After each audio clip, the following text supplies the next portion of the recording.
Thank you. It's an honor to be here. And I'd like to share some of my experiences. I come from a humble beginning as a computer scientist who cannot operate pointers. So this is my lab where we do empirical information security and side channel attacks and break systems and try to make them more secure. So that's very hardcore computer science and computer engineering work. But based on what we've learned on how computing systems may be infiltrated or broken, we've also been building various privacy-preserving and integrity-preserving systems and deploying them. So I started off doing all sort of algorithms and realizing their applications. This culminated in the launching of a privacy-preserving cryptocurrency called Zcash that uses the things we've been developing. Recently, or at least more recently, I launched a company called Sealance that uses advanced cryptography for the financial regulation compliance for blockchains in order to provide the capabilities needed in addition to privacy. And I've been teaching information security, cryptography, and most recently blockchains and their applications at Tel Aviv University, at Columbia University. So as you can see, my horizon has broadened over the years from hardcore engineering and theoretical computer science to encompass many other aspects of what society deems necessary to securely reason about information. And I'd like to share some of what I've learned, what I'm trying to instill to my students from the lessons I learned the hard way, and even more importantly, what I try to prime them for so they can learn the future lessons most effectively. But before diving in, let's talk about this word crypto in my title. This word crypto itself is true to its Greek roots of being somewhat mysterious and obfuscated. And in fact, I'll be intentionally using this word in two different ways. Crypto in the sense of cryptography and information security, which is the technology and the discipline of ensuring the integrity of computation and of data, making sure that privacy and integrity are maintained, controlling where information flows, and also providing functions such as enforcing economic mechanisms by computational means. But as you probably read in the news, crypto is nowadays also used in a very derived context of cryptocurrencies, which are basically the applications of all of the aforementioned for a specific set of applications based on blockchains and append-only ledgers and the way they can be used to convey financial assets and other pieces of information in a decentralized way that avoids mediation and ideally reduces risks, reduces costs, and enables a permissionless creation of new and exciting applications. As we'll see, the latter turns out to be a great tool for teaching the former, and we'll get to that. But let's stick to the former for a second. So cryptography and information security is an interdisciplinary area, and that makes grokking it very difficult. And by grok, I mean the handling concept of understanding something at a very deep and intrinsic level. Because, well, obviously there's the technical aspect, right? We need solid technical foundations, understanding notions of information and encryption and integrity and error correcting codes and a lot of technical machinery going in there. We need to understand the risks and threats from hackers and other malfeasance that follows from the way these technologies are built. We need to know what mitigation technologies and products exist out there and understand what they actually do and be able to rigorously reason about these and render sound judgment about whether something is or is not hackable and exploitable. That takes a lot of expertise. But that's not enough because, well, you need to eventually use this in a product. You need to think about what are the costs of the attacks and the cost of the mitigations, and what kind of capabilities and opportunities would be opened by using the technical means. And to make things even more interesting, there are the legal and compliance aspects. What are the applicable laws and regulations? What are the processes and best practices? And all of these interact and few students, few experts can keep track of all of these, especially as they rapidly evolve. So ideally, we would have every one of our students get their degree sitting there in the middle, but that seems rather unlikely. So how do we cope with this? How do we make sure they don't go out there and cause real damage or just operate very ineffectively? Well, let's appreciate some of the difficulties that the individual majors face as we try to put them in this landscape.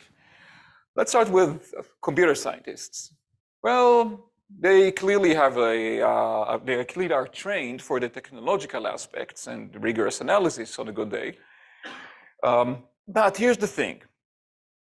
We used to teach them, I used to teach them, Information Security 101, that information security is about confidentiality, integrity, and availability, right? That's what most textbooks will start with.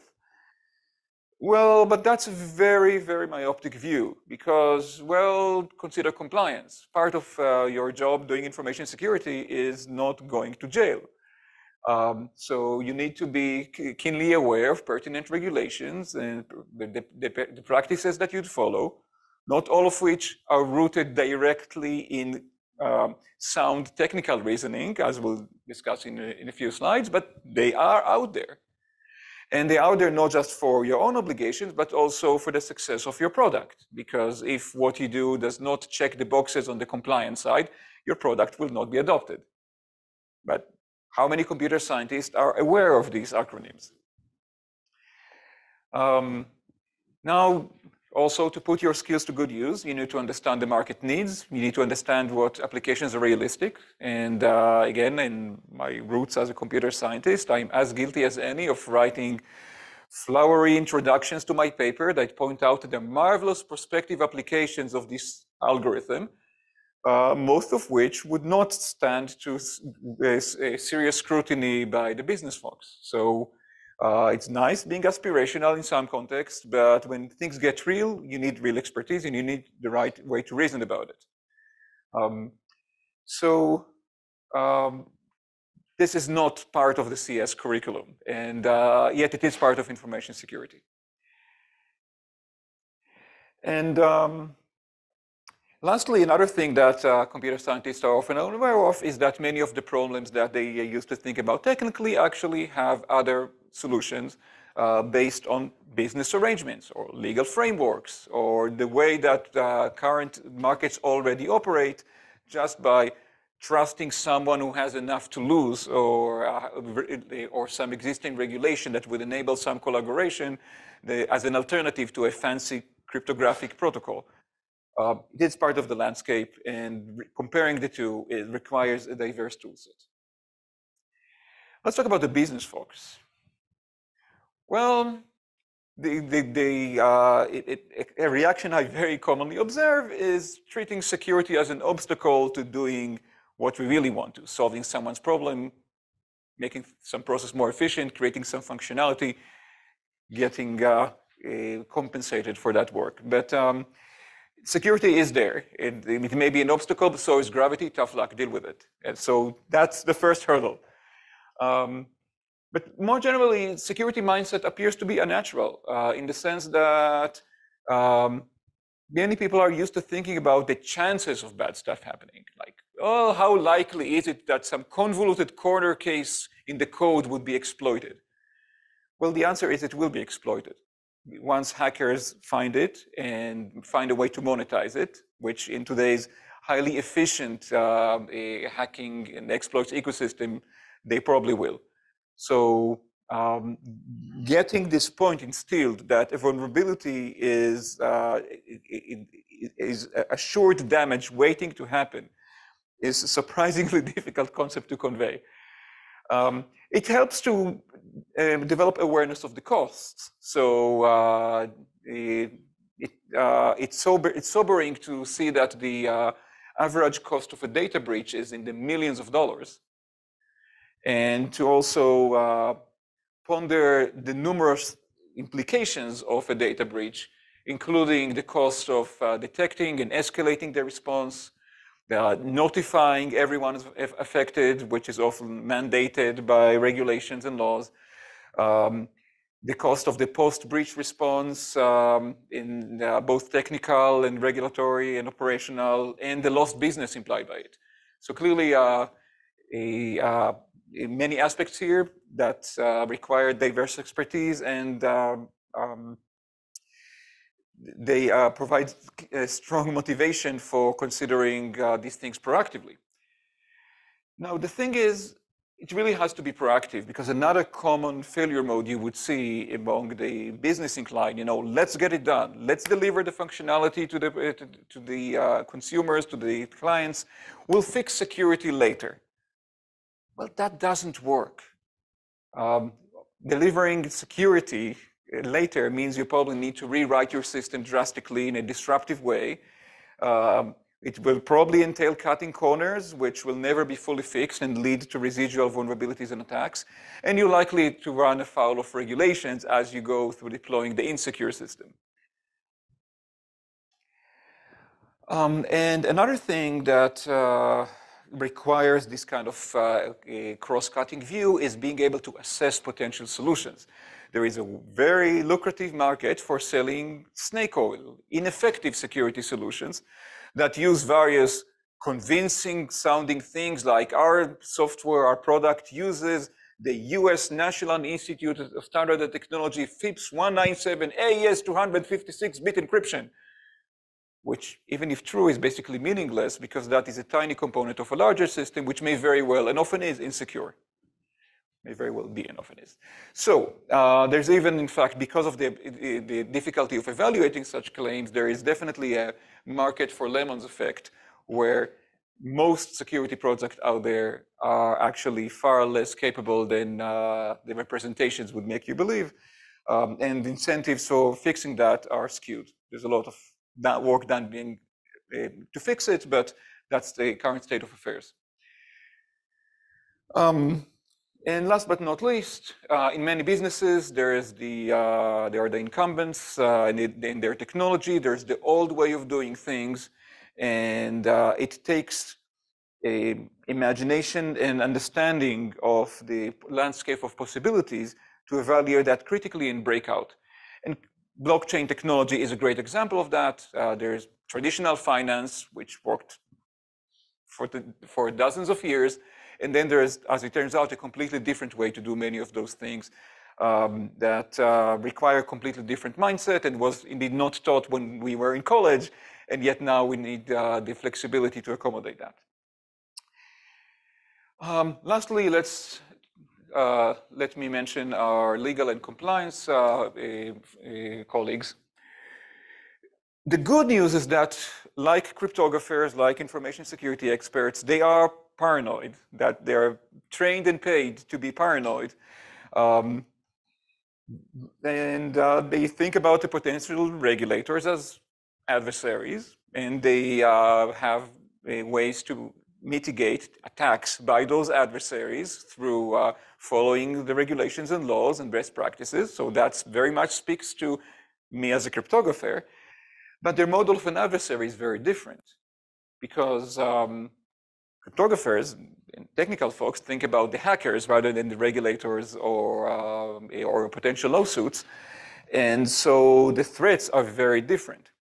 Now, it is true that at some moral level, often the two are based in similar things, right? Everybody cares about privacy, but there's a big difference about between caring about privacy in the sense of making sure that the entropy of some password is maintained versus making sure that we comply with the GDPR and the best practice checklist for it. And the tension between the two makes things very difficult, both within teams, when these people need to collaborate and communicate, and in communicating externally to clients and regulators. You would use very different arguments if you're trying to convince your clients compliance persons versus the cryptographers. So somehow we need to cover all of these and to bridge all of these gaps. And clearly the solution is, well, ideally to build a perfect majors that can understand all of the above and more, which is completely unrealistic. But maybe we can help them build their focus expertise, and in addition to that, to enable effective collaboration so that these teams can exist and operate effectively. And that, I think, is really the key to making robust progress and mitigating the aforementioned failure modes as people hit industry. And that means that they need the common language to communicate across the disciplines. They need common key concepts. For example, everybody in the team needs to understand what's a computer program, right? The fact that once it's written down, its functionality is fully determined, right? It's obvious to anyone who wrote a Python program, but it's not obvious to people who've been doing legal case studies. So we need to fix that. We need to understand the constraints of the technologies. For example, that things like the GDPR or the HIPAA law exist, and that is a fact of life. That is like gravity coming from the legal side. Crucially, everybody in such a team needs to recognize red flags. So the business person who gets a compelling offer for some product needs to say, but wait a minute, where is the data stored? Is it in a secure place? Is it on the cloud? Is my cloud properly secured in terms of password? Is my cloud GDPR compliant? They probably won't be able to answer these questions, but they need to recognize their existence and to be sufficiently on top of technology and terminology to call in the experts from the other sides. Conversely, it's not just constraints, it's also opportunities. Wait a minute, do I really need a cloud here? Maybe I can avoid the cloud and its costs and risks by using this newfangled fully homomorphic encryption that someone told me about. Let's check, let's talk to the other guy. So enough situational awareness, common language is key here. And of course, realistic expectations. Yes, compliance will take a long time. Yes, those pesky penetration testing by the information security folks will take time. That will slow down the go-to-market. Tough luck. But let's understand where they're coming from, what constraints they are bringing in, and for what reason. So how do we convey such a rich network of interconnections?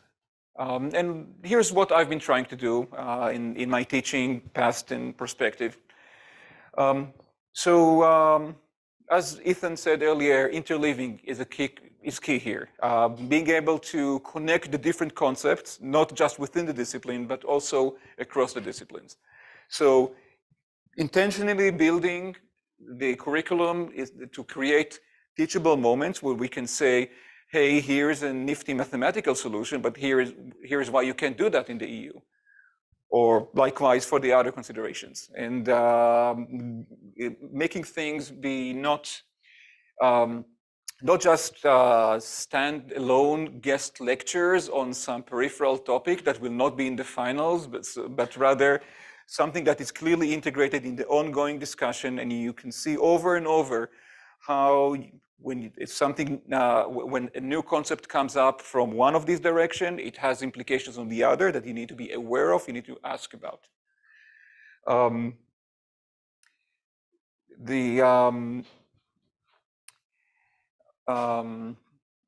There's a couple of ways to do it. One is to enrich existing courses. So when I teach information security, I would try to bring in the discussions and okay, I'm sometimes visiting lectures, but well briefed, well prepared, and well annotated to provide additional perspective. Even for students who are not taking the broader courses, they still need to get some glimpse. But to do it properly, it really takes a course that is built to do so and has a mixed group of students, because then you can do something magical. You can put them in teams and make them work together. And we just heard from John about how he's creating a diversity of majors. I found that that works amazingly well because, you know, I can try to weave in the different topics in class and use those teachable moments, but really nothing works quite as well as when they try to do their homework or submit their projects and they need to fight it out and explain the concept to themselves in a way that they have digested already and can adapt to the specific problem that they are organically incentivized to solve because they're already fully statefully inside that context, and they have the other student translating their mindset, their approach into that context. To that end, we've created mixed discipline courses, projects that are built to exercise that. I'll describe these in a sec. Now, I promised to make the connection to cryptos in blockchain. And cryptos in blockchain is actually a very, very interesting and effective use case, or at least sub area of information security, as I defined earlier, because it has very strong elements from all of these disciplines, right? Clearly, it uses state-of-the-art technology in many areas of computer science and engineering. It's very exciting from a regulatory perspective, as you're probably seeing all the time in the news. And it's also very lively in terms of business opportunity, business models. Some crazy stuff is going out there, and some of it does make sense.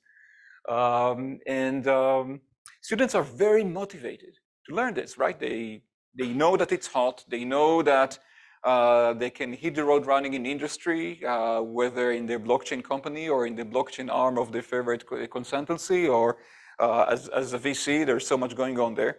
And technology is really well primed for that. There's excellent tooling to build stuff on the blockchain, front ends, back ends, integrations. All the stuff is available as the cloud services and open source software. We can do wonderful hackathons. But really, a lot of it carries to the wider context. A lot of what you learned about blockchain generalizes to healthcare or banking in the traditional sense, or national security, and many other contexts. So what we've been doing is teaching a course that covers blockchain technology from a systematic and interdisciplinary way, covering the core technical areas, assuming basically no more than familiarity with programming in general. Having coded in Python would suffice. But also covering business applications, economic models, mechanism design, the tokenization, and the weird inventions around it. It's fascinating for those so inclined. While also looking at the legal, regulatory, and even taxation aspect of this and tying these together. And to tie this together, we rely a lot on large student projects built intentionally in heterogeneous groups. Students are expected to, over the course of a semester and with ample guidance, create a blockchain-based project that solves a real problem. They need to make the business case for it. They need a rough business model, and they need to explain it. That's one. Second, they need a technical plan. They start off describing the technical approach. They end up building a prototype that runs it on, say, Ethereum testnet. And they need to analyze whether this can actually be deployed, what are the regulatory aspects. And this, they start off not entirely unlike what John described, making a proposal. The class staff reviews that. If it passes muster, usually after iterations, it's presented to the whole class, where we take a page out of Chiara's book and encourage debate in the classroom. The other students try to shoot them down. If that passes, or after that's adapted, they get working on it. There are interim reports, and at the end, a large presentation to their fellow students, including a live demo of what they've built. And realistically, harsh criticism. Because, for example, we had a student team building a project about blockchain-based dating and matchmaking. Beautiful work technically. They had a business plan, but then what about privacy and the GDPR implications of putting people's sexual preferences on an immutable blockchain where information cannot be forgotten? So, okay, we learned something. Nobody in that classroom is going to forget to check about the privacy implications next time. Likewise, people building beautiful technical systems that aren't backed by any plausible business model, that gets shut down, and so forth. So they learned a lot from these arguments, and we rank them both on what they've submitted and on their participation in the analysis of the other projects. Let me move on in the interest of time. I will mention that our hosts here at BU also have courses that are taking approach similar, well, that are addressing similar questions of the interdisciplinary nature of information security and cryptography. There's a low-end algorithms or low-4 algorithm course that has been evolving over 5 years now, and associated seminars. And when I join the BU faculty next year, we will be bolstering this from the business perspective as well. Let me open the stage for questions. Thank you very much.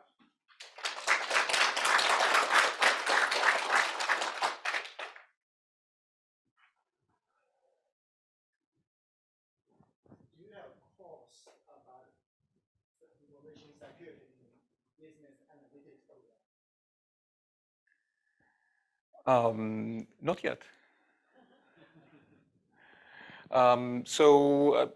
Next year, I will be teaching a course about information security with this approach, including the inherent participation of the business school and computer science.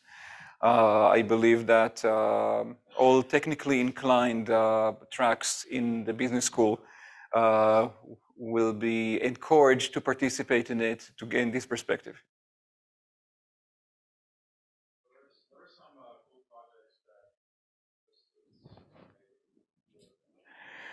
that Let's see. So I mentioned the one about dating. There was one about, a fascinating one about the marketplace for machine learning capabilities. If you have a new trick, you can monetize that. There was a fascinating project about work contracts for migrant workers who turned out to be in a very convoluted legal bind in needing to prove that they have valid work contracts, but not too many. We had someone doing a sort of blockchain-based LinkedIn for tracking professional identity in a privacy-preserving way using self-sovereign identity. Blockchain-based image storage, and even a project about crowdsourcing science. So students really brought in their backgrounds and interests and used the flexibility of this canvas. So they brought a lot of domain knowledge, but they needed to apply all of these new knowledge, new mindsets to their domain.